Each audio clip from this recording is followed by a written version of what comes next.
active learning really is about the students doing things, but also thinking about the information or the content as they are doing those things and helping make sense of that. There are a number of benefits for me thinking carefully about how to actively involve my students in their learning.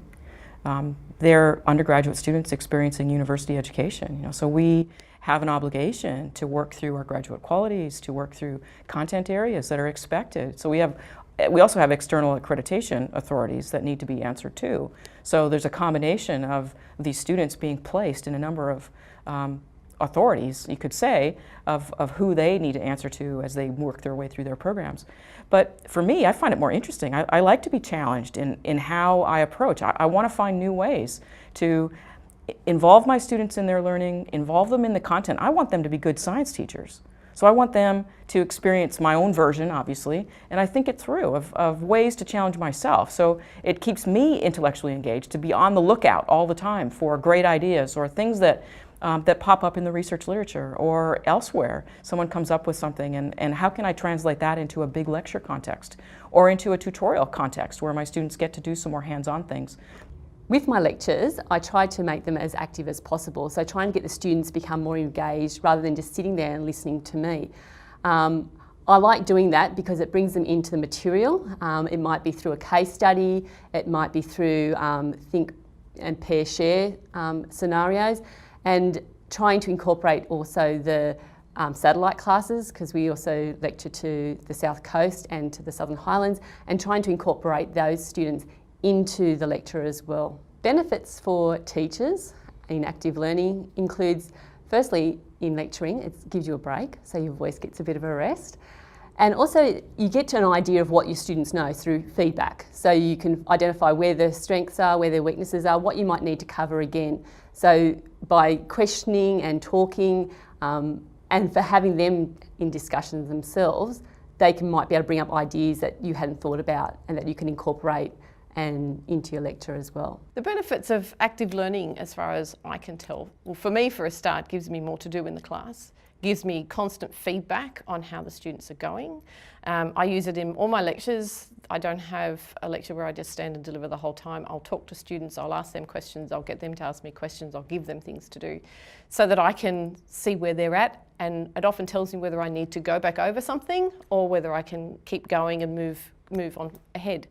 I think also for the students, I see that they're paying more attention in my classes. They're asking questions, certainly that suggests that they're paying more attention. And I think they actually retain more, because I often go to tutorials afterwards and they start to say, well, you said in lectures today that.